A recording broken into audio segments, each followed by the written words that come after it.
Mesdames, Messieurs, bonsoir, bienvenue sur Alizé pour votre édition de 19h. Nous sommes le jeudi 10 mars. Voici les titres qui seront développés dans notre journal. Vaste chantier d'assainissement du quartier Faidherbe à Pointe-à-Pitre, le cadre d'une nouvelle rénovation. Le plus ancien opérateur immobilier de Guadeloupe vend à ses locataires et signe une convention avec la Banque Postale pour favoriser l'accession à la propriété. La journée de l'audition organisée au CHU, le dépistage vivement conseillé. Le journal, Aurélie Ronze. La rénovation urbaine de Pointe-à-Pitre se poursuit depuis quelques semaines pour améliorer les conditions de vie des habitants du quartier Faidherbe. Des travaux d'assainissement sont réalisés. Il s'agit de rénover le réseau d'évacuation des eaux usées. Une station de pompage va être mise en place. Plus de détails avec Anne-Elisabeth Artsen. Depuis plusieurs semaines, les habitants de Faidherbe observent le balai des tractopelles et autres camions. La raison, des travaux d'assainissement de la zone qui permettront de faire un réseau neuf des eaux usées en installant une station de pompage dans le secteur. Carlos Ferli fait partie des ouvriers en charge de ces travaux. C'est juste pour un tour de l'assainissement qu'on va faire à Pointe-à-Pitre. C'est pour récupérer l'eau d'assainissement de la ville.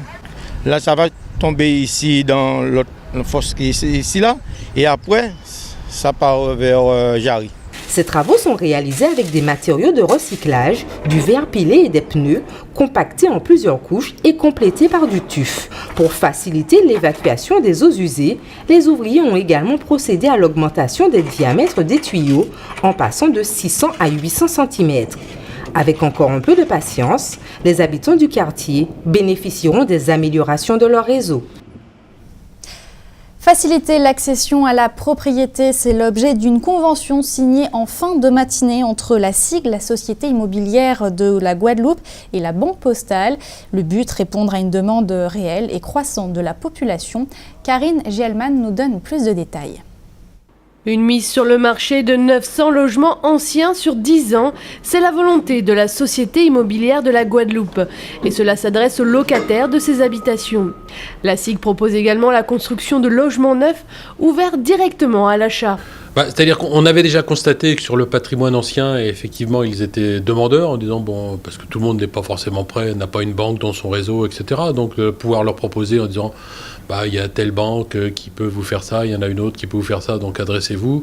L'idée, c'est de leur faciliter, s'ils viennent de notre part, c'est de leur faciliter la tâche et qu'ils ne soient pas dans un circuit traditionnel, comme s'ils y allaient de leur propre initiative. Afin de faciliter l'accession à la propriété, la Poste va accompagner les futurs propriétaires. Elle proposera des taux préférentiels, mais aussi une expertise dans ce domaine. Ce n'est pas la première fois qu'une telle convention est signée, puisque c'est la deuxième sur le département de la Guadeloupe, dans la mesure où nous avons eu déjà la société HLM La Pointoise. Donc nous avons signé il y a maintenant 4 ans et qui fonctionne bien. Donc c'est vrai qu'on va faire la même chose avec la SIG. Par la suite, d'autres partenariats vont être conclus avec d'autres banques. On passe à l'actualité sociale avec le syndicat UTC-UGTG qui organise à partir d'aujourd'hui son 5e congrès. C'est à la médiathèque du Lamentin jusqu'à samedi. L'UTC-UGTG qui a 30 ans d'existence, 30 ans de combat. À l'ordre du jour, la présentation du conseil syndical, du rapport d'activité mais aussi du bilan financier. L'occasion également d'évoquer le projet de loi sur le travail, les précisions de Nestorius Favel, secrétaire général UTC-UGTG. Il est interrogé par Anne-Elisabeth Artsen. Oui, toutes ces lois-là, ça, puisque nous avons un moment pour nous faire débat sur eux. Parce que je dois nous constater, de toute façon, depuis quelques années, nous avons démantelé tout ça, nous ni. Et comme je l'en face, on y justement des politiques ici qui s'encouragent, et donc uniquement on échappe, donc il y a quelqu'un qui a accepté ça, l'État français qui a fait, et ça, le gouvernement a dit au point. Il y a quelqu'un qui a accepté tout le bien, et nous là comme ça. Donc je dois nous, justement, nous avons démarqué nous pour nous bien faire comprendre. Et nous pas nous combiner avec eux, et eux c'est eux, nous c'est nous. Et donc, dans ce sens-là, ça, nous rassembler nous, et pour nous passer à l'offensive, puisque nous bien encore. Nous avons bien gardé, allez, là, il fait, là, il porte, là, il fait, ça, il fait belle. Un mot de politique, c'est confirmé. Sonia Petro est bien la présidente de la Fédération guadeloupéenne du parti Les Républicains. Après le scrutin interne du 30 janvier, une dizaine de recours avaient été déposés. Ils ont tous été rejetés puisque le Conseil national du parti de droite n'a pas relevé d'irrégularité dans les opérations de vote.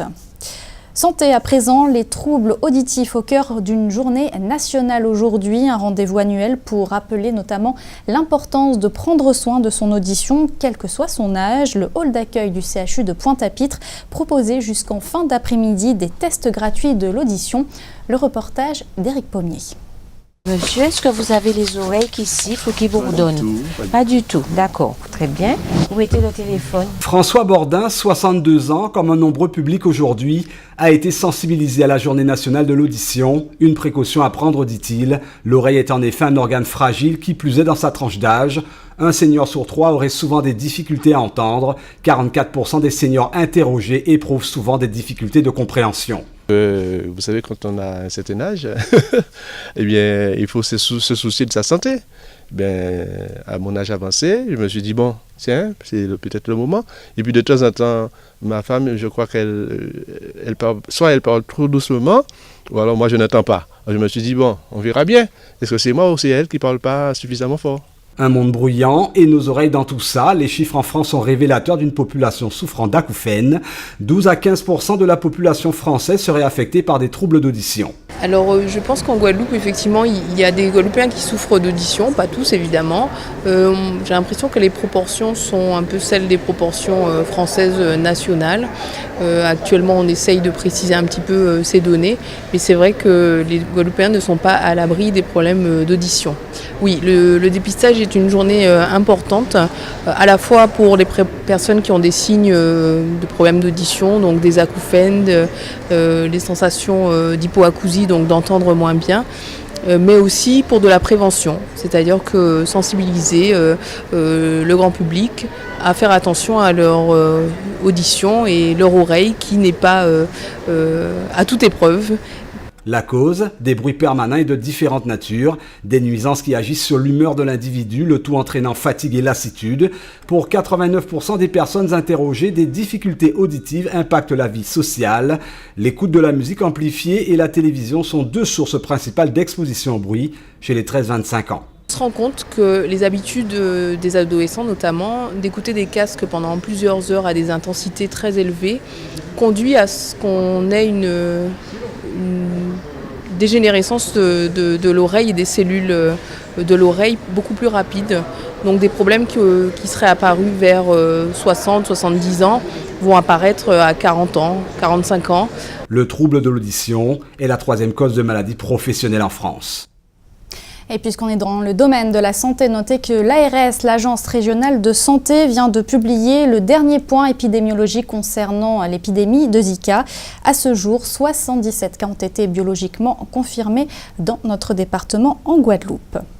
On en vient à l'actualité dans notre grande région de la Caraïbe. Le Venezuela vient de rappeler son plus haut représentant diplomatique aux États-Unis. En cause, un décret pris par le président américain Barack Obama qualifiant le Venezuela de menace inhabituelle. Mais tout de suite, direction le Honduras. Voici la Minute Caraïbe. Honduras, indignation après le meurtre d'une écologiste.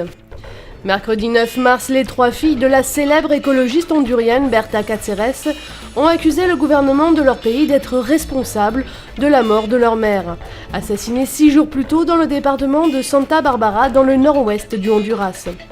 Le meurtre de cette indienne, Lenka, qui luttait pour la préservation du fleuve Gualcarque, menacé par un projet hydroélectrique, provoque une vague d'indignation internationale. La célèbre écologiste n'a cessé de se battre depuis 22 ans pour la défense des droits des 400 000 Indiens Lenkas, mais sa renommée internationale commençait à déranger le pouvoir en place, surtout depuis qu'elle a reçu le prestigieux prix Goldman, qui récompense les actions en faveur de la défense de l'environnement. Au-delà des manifestations d'Indiens et de militants des droits de l'homme au Honduras, l'Organisation des États américains et les Nations Unies ont réclamé justice pour cette dirigeante indigène de premier plan. Des personnalités du spectacle et des intellectuels tels l'acteur Leonardo DiCaprio et l'écrivaine Naomi Klein ont aussi posté des messages de solidarité sur Twitter. Venezuela, aucun représentant aux États-Unis. Caracas a rappelé mercredi 9 mars son plus haut représentant diplomatique aux États-Unis en réponse à la décision de Washington de renouveler un décret qualifiant le Venezuela de menace inhabituelle et extraordinaire contre la sécurité américaine. Le président américain Barack Obama avait annoncé la semaine dernière le renouvellement de ce décret pour 1 an, invoquant des violations des droits de l'homme et la persécution des opposants au Venezuela. Le président vénézuélien Nicolás Maduro a immédiatement réagi en rappelant son chargé d'affaires aux États-Unis et en invoquant l'arrogance des Américains à l'égard de son pays. Les États-Unis et le Venezuela, qui ont des relations tendues, n'ont plus d'ambassadeur depuis 2010. Caracas avait proposé il y a 1 an et demi Monsieur Alvarez comme ambassadeur, mais celui-ci n'a pas reçu l'approbation du département d'État américain. Bolivie, le fils caché d'Evo Morales. Devant la presse, le président bolivien Evo Morales plaide l'ignorance. Il croyait jusqu'à présent son enfant mort peu après sa naissance en 2007, comme le lui aurait assuré son ex-compagne Gabriela Zapata. Seulement la tante de cette dernière, Pilar Guzmán, est récemment venue démentir cette version sur la chaîne de télévision PAT, en affirmant qu'elle connaît personnellement l'enfant et qu'il s'appelle Ernesto Fidel. Le fils du président est-il mort ou vivant ?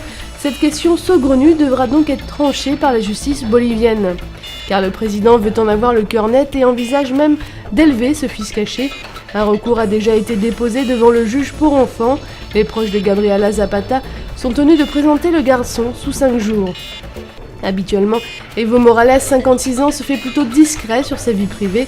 Célibataire et père de 2 autres enfants nés de 2 mères différentes, le premier président amérindien de la Bolivie préfère répéter « Je suis marié à mon pays », une affaire que suivront de très près les nombreux aficionados des telenovelas.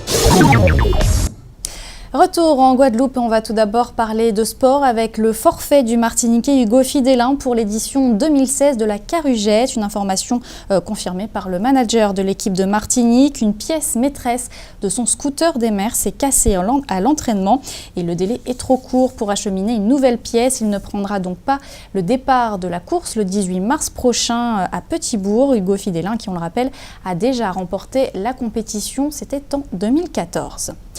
Un tout autre sujet à présent, le salon Mariage Caraïbes ouvrira ses portes à partir de demain au WTC de Jarry. Il s'agit de la 23e édition. Le but, c'est de rassembler en un même lieu tous les professionnels du mariage. Sandra Azaria, qui était notre invitée ce midi, participe à ce salon depuis maintenant 15 ans. On l'écoute. C'est pour tous les publics qui se marient, c'est-à-dire les futurs mariés, et même pour ceux qui veulent renouveler leurs vœux. Donc ils trouvent un petit peu de tout. Il y a quand même plus de 50 exposants qui sont à la disposition des futurs mariés et même ceux qui veulent renouveler leurs vœux. Alors qu'est-ce qu'on retrouve ? Alors on retrouve déjà stand de beauté, coiffure, maquillage, champagne, pour les robes et tout. Donc beaucoup de magasins qui représentent des robes de... Tout pour faire finalement pour finaliser ce beau jour. Alors on va parler justement de la coiffure et de la mise en beauté dans quelques instants. Vous avez donc l'habitude, vous, de rencontrer ces futurs mariés. Combien de temps il faut s'y prendre à l'avance pour il faut s'y prendre quand même 1 an à l'avance. Elles sont toujours un petit peu surprises de savoir qu'il faut s'y prendre 1 an, mais ça demande toute une organisation entre la préparation de la chevelure, pour la mise en beauté, le choix de la coiffure surtout. Puisqu'en fait, le choix de la coiffure, ça va en fonction avec la robe. Donc, on ne peut pas avoir une coiffure. Donc, il faut d'abord choisir sa robe déjà et après... choisir la robe et ensuite passer me voir pour qu'on fasse un choix sur la coiffure. Voilà, si vous avez donc des projets de mariage, le salon se tiendra pendant 3 jours à partir de demain au WTC de Jarry. Culture avec la découverte ce soir de l'exposition Regard, la route tourne de Jacques Gilles, le fruit d'1 an et demi de travail où 3 thèmes sont abordés, les migrants, la nature et la drogue. Des tableaux visibles jusqu'au 18 mars au Centre culturel Rémy Ninsouta à Pointe-à-Pitre. Visite en compagnie de Karine Gielman. Il y a le chlordécone, parce que je parle également du chlordécone. Tout est pollué là-dedans. Oui. L'eau est polluée, l'arbre à pain est pollué. Et donc c'est l'agonie, c'est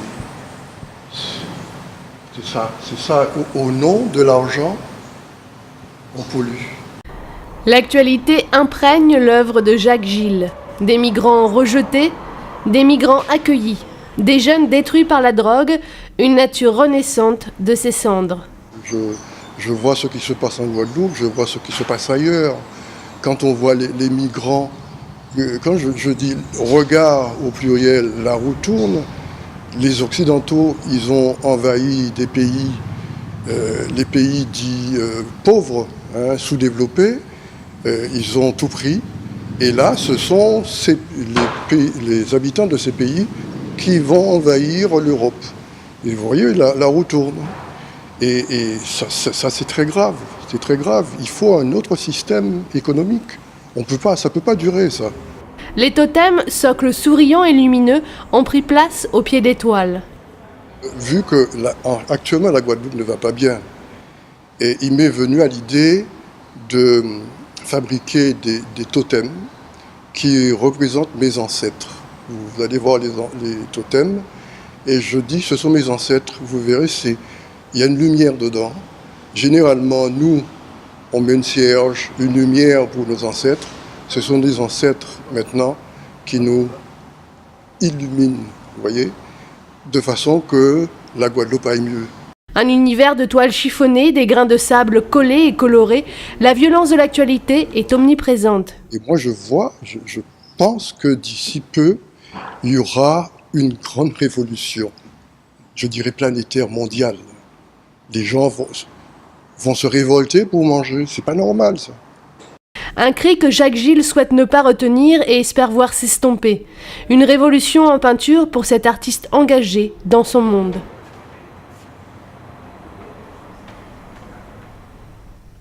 Une exposition donc visible jusqu'au 18 mars au Centre culturel Rémy Ninsouta à Pointe-à-Pitre. Avant de se quitter, on va jeter un rapide coup d'œil sur vos prévisions météo pour demain matin. Au programme, de belles éclaircies sur l'ensemble du département. Les températures dans la matinée seront comprises entre 25 et 26 degrés. C'était le journal d'Alizé. Merci de votre fidélité. Dans quelques instants, vous allez retrouver votre rubrique sportive Minute Sport, suivie du journal de TF1. Votre soirée sur Alizé, 2 épisodes de Léo Mattei, Brigade des mineurs. Quant à moi, j'aurai le plaisir de vous retrouver demain dès 12h30 pour toute l'actualité locale et régionale. Je vous souhaite une excellente soirée sur Alizé.